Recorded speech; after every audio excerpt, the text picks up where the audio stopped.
Hello everyone, I'm Bill Hammond and I actually paid to see this. And welcome back to this year's Oscar Blitz, breaking down every category at the 95th Academy Awards. Thank you to everyone who liked, subscribed, or even just watched the coverage for a couple of minutes, as we've well exceeded the engagement that we got from last year's Blitz, with most of the breakdown videos getting more than 10 times the views than what I got last time out. I'm truly grateful. Thank you from the bottom of my heart. Today, it's the big one. The reason we all watch the Oscars, Best Picture. If you're new to the Blitz, be it in video or print form on actuallypaid.com, you may not know that I always go about things a bit differently when it comes to the grand prize.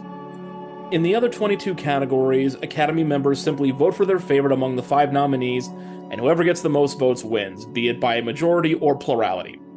But for Best Picture, because there were 10 nominees vying for the award, a pure majority or even a consensus plurality is all but impossible. So instead, they do ranked choice voting, with each member asked to rank all the nominees from 1st to 10th. Strictly speaking, they only truly have to vote for a winner in the number 1 spot in order for their ballot to count, but if it takes multiple ballots to get that consensus winner, then any incomplete rankings could eventually be tossed out entirely. So it's always best to fill it out even if you don't agree with the nominees. As such, instead of breaking down the films individually and then ranking them, I'm simply going to present them in my ranked order as if I'm filling out my own imaginary ballot. And because this is the top prize, I have my own special criteria that I've been fine-tuning for years. Since Best Picture goes to the producers of the film, I try to look at the overall production when judging the merits. In essence, instead of just being good or even great, I'm asking how complete of a film it is. Thus, I rank the nominees from 1 to 10 in each of the major elements of film production, weighting them according to their importance, at least in my eyes, and then assign points relative to their positions. The formula that I've been using for the last couple of years goes like this. First, acting. It's the most public-facing element, and therefore to me the most important for this purpose, so I count the scores for that 3 times. Next is directing and writing, the 2 major above-the-line elements that take place behind the camera. Each of those goes for 20% of the final score. Then there are 10 points each for technical achievements like camera work, editing, visual effects, and another 10 for artistic things like costuming, production design, and music. The final 10 points comes from my own personal enjoyment of the films. In the end, this is all subjective, so how much I actually liked the movie has to count for something, right? This results in 100 possible points for each of the nominees if they were to rank first across the board. And then once more, I'll use my personal preference as a tiebreaker in the final scores if need be. Apart from the basic math, there's one more X factor to consider this time around. The Academy finds itself at something of a crossroads right now, struggling for relevance year after year as it tries to win back viewers that no longer care about the ceremony or never cared in the first place. In that respect, voters need to be aware of what message they're sending to the public when bestowing the title of Best Picture. It's not just the movie you liked the most. It's a statement of where the film industry is at a given moment, as well as where it's going. At a time when the Academy is losing its identity and movies are changing, are the powers that be ready to meet the moment rather than just pandering? Each of the nominees, should they win, would send a clear signal that could define how the Oscars are perceived for the next decade or more. So how does Best Picture shake out for me this year? Only one way to find out. Let's get to it. In 10th place for me is Elvis. Baz Luhrmann, Catherine Martin, Gail Berman, Patrick McCormick, and Skylar Weiss, producers. If Elvis wins Best Picture, the Academy's message is super simple. Words no longer have meaning, and bad movies are now good. Style matters far more than substance going forward. The vast majority of this film is nothing but visual noise, from the fact that it's edited like one giant montage where every transition and wipe in the book is used, to the non-diegetic music cues from Doja Cat, to the blasphemous misuse of Tom Hanks and the horrible makeup job. The only thing this movie has going for it is Austin Butler in the title role, and he single-handedly makes this movie watchable. But it's still mediocre or worse in every other aspect. Among the nominees, it ranks dead last for me in acting, directing, writing, and artistic merit, and only gets up to 8th place from a technical standpoint. Not only does it sit in last based on my personal preferences, but out of the 136 feature films I saw for the 2022 canon, it ranks 113th overall, giving it a final score of only 12 out of 100. In 9th, Top Gun: Maverick. Tom Cruise, Christopher McQuarrie, David Ellison, and Jerry Bruckheimer producers. Look, I'm not saying it's not a good movie. It's really good, actually, and it's a lot of fun. But to suggest that it should be Best Picture is just disingenuous. Especially when you consider that the first 5 minutes are a nearly shot-for-shot remake of the original. This is the exception that proves the rule about legacy sequels being trash. This is the one good one, and even then it relies entirely on nostalgia for the first film without telling its own story. Overall, it ranks 2nd in technical achievement and 5th on my personal list, but it's also 8th from an artistic standpoint and 9th everywhere else, giving it a total score of 32 out of 100. If this wins Best Picture, the Academy's message is that recycling old IP is all we can do anymore. We're bereft of original ideas and we're creatively bankrupt. As it climbs up the all-time money list, giving Best Picture to Top Gun: Maverick is to say that all that counts is box office, and that's never been what the Academy's been about. You might as well institute that Most Popular Picture award that we tried a few years ago. No. In 8th is Triangle of Sadness, Eric Hemmendorf and Philippe Bober producers. This is an easy one. If Triangle of Sadness wins, the only reasonable interpretation is that the Academy only cares about snooty nonsense that comes out of Cannes. This is another movie that's not only not great, but is actively bad in large parts. At a generous 72%, it's the only nominee that isn't even certified fresh on Rotten Tomatoes. The second act on the yacht is the only real quality the movie has, and everything else is elitist garbage disguised as satire. But hey, it won the Palme d'Or, so it must have some substance, right? No! It gets a score of 33 out of 100, just 1 point above Top Gun, ranking last in technicals, 9th in art as well as my personal preference, 8th in directing, 7th in acting, and 6th in writing. 7th, All Quiet on the Western Front, Malte Grunert, producer. Germany's remake of the 1930 Best Picture winner and classic book is a really well-made war movie. Okay, but what else you got? Earning 41 of a possible 100 points, the film cracks the top 5 from a directing and technical standpoint, but that's it. The acting and writing both rank 8th overall, as none of the actors apart from Felix Kammerer leave much of an impression, and the adaptation completely misses the point of the original novel. It ranks slightly higher, 7th place in the art department, but then drops back to 8th for my personal enjoyment. To give this Best Picture is for the Academy to admit defeat on behalf of the entire film industry. After West Side Story last year, awarding the top prize to another remake of a previous Best Picture winner is to concede that we no longer have any new ideas, especially in this country, because we'll not only say that a do-over is best, but that it had to come from another country. This is not the same as Parasite winning, because that was a 1 in a million worldwide phenomenon and a truly unique piece of cinematic art. This is just a generic war movie that, while good, doesn't nearly live up to the hype. 6th place goes to Women Talking, Dee Gardner, Jeremy Kleiner, and Frances McDormand, producers. If this wins, the Academy is telling the entire world that its own nomination process is broken. The film is only up for one other award, Adapted Screenplay.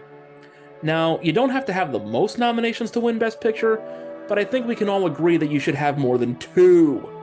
You have to go back 90 years to Grand Hotel as the last Best Picture winner with fewer than 3 nominations, and it has the distinction of being the only winner to not be nominated anywhere else.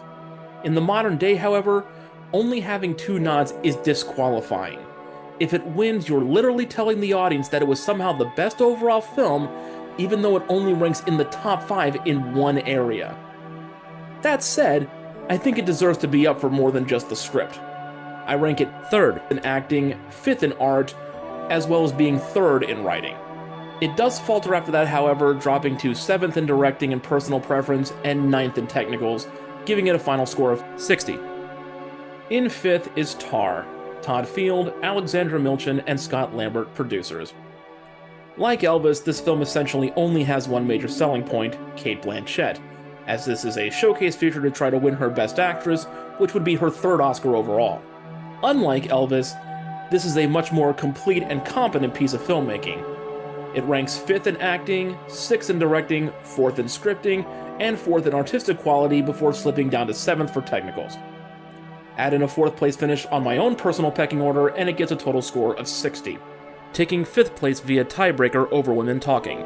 So what message does this send if it wins? Well, it would solidify the perception that the Academy is completely out of touch with the movie-going public. Because despite its quality, the film reeks of elitism and pretension. Don't believe me?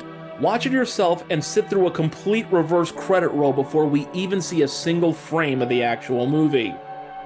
This is for art house aficionados and critics, and is utterly inaccessible to the average viewer, to the point that marketing had to shift and try to turn Lydia Tarr as a character into a meme for film Twitter. In the original trailer, over a minute was spent on a super slow-mo shot of Blanchett blowing cigarette smoke while a narrator spouts some high-minded nonsense before cutting to 2 shots of Lydia Tarr conducting her orchestra. That's it. In a year where the Academy is desperate to win over viewers, picking this as Best Picture would put the final nail in their coffin of irrelevance. 4th place goes to Avatar: The Way of Water, James Cameron and John Landau, producers. The overall film is good, but nothing special, so why does it rank so high? Because that's just how weak the rest of the field really is. It ranks 3rd on my personal list for the nominees, but bear in mind it's overall 46 for the year.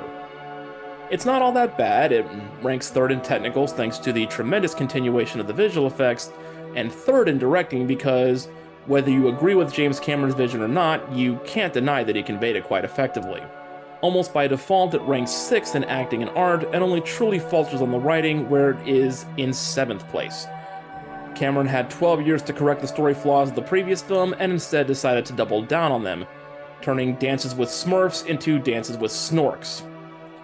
The film has a final score of 60, taking 1 spot above Tar thanks to the tiebreaker of my personal preference. So what message does this send?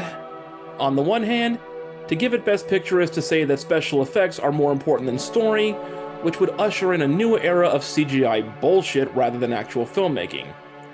In a more benign version of events, it could just serve as an apology for giving the win to The Hurt Locker over the original Avatar, because I think most Oscar fans would agree that it does not hold up more than a decade later. On to the podium now. In 3rd place is The Fabelmans, Christy McCosco-Krieger, Steven Spielberg, and Tony Kushner, producers.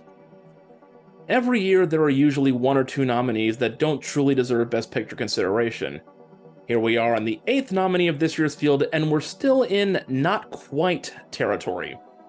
I mentioned this when I initially reviewed the film that I really liked it, but that it was just shy of greatness and the bar I would personally set for Best Picture, and its score of 66 out of 100 reflects that.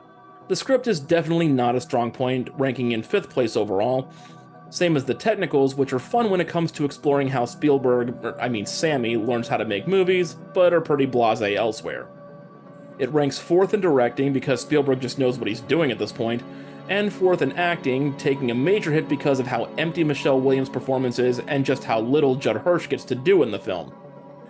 The lowest mark is my own personal enjoyment, where it ranks 6th and 69th overall, nice, and the highest point is in the artistic elements thanks to some truly brilliant production design. If it wins, the Academy will have told the world that this was just an off year, so we might as well give the title to a relatively benign crowd pleaser that pretends to say something meaningful when it really doesn't. It's the safest choice, certainly, and given the rest of the issues, it wouldn't be the worst decision that they could make. 2nd goes to the Banshees of Inisherin, Graham Broadbent, Peter Chernin, and Martin McDonagh, producers. Finally, here in the top 2 are the only films that have a legitimate claim to being the best and most complete film of 2022, which is as depressing as the underlying conflict of the picture itself.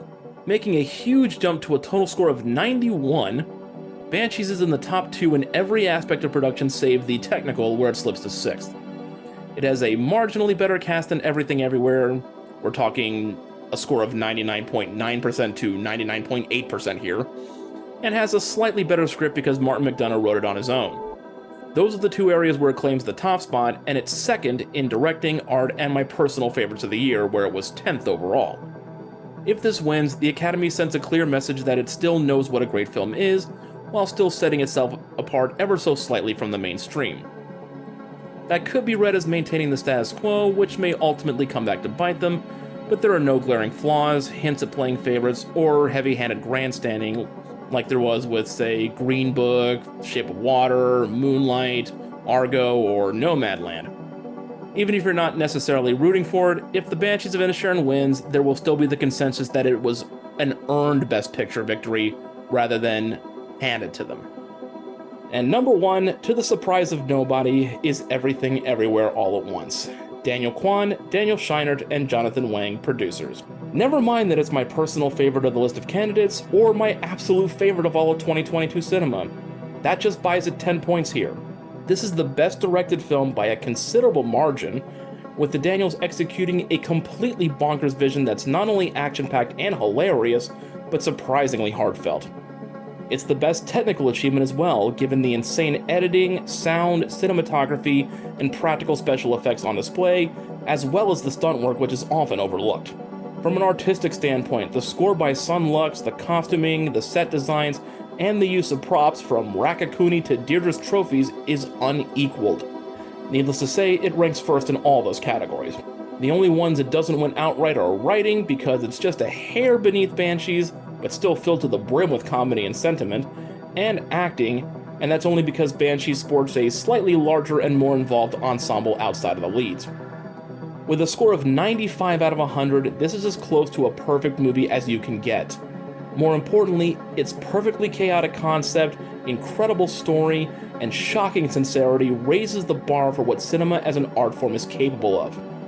This is a once-in-a-generation film that inspires creativity across the board and reminds us all why we go to the movies in the first place. When the Academy desperately needs to make a statement about their own purpose, there is no better choice than this to demonstrate why film is still essential and how much there is still to explore through the art of visual storytelling. An ideal balance of silly and serious, and a testament to how original, independent voices can still appeal to the mainstream, Everything Everywhere All at Once is, quite literally, the best of all worlds. And there you have it, my rankings for Best Picture. How would you rate the films? Let me know in the comments below. Thank you so much for taking this journey with me, and stay tuned because in just a couple of days, I'm going to help you win your office pool by giving you my official predictions for who will actually win on Sunday.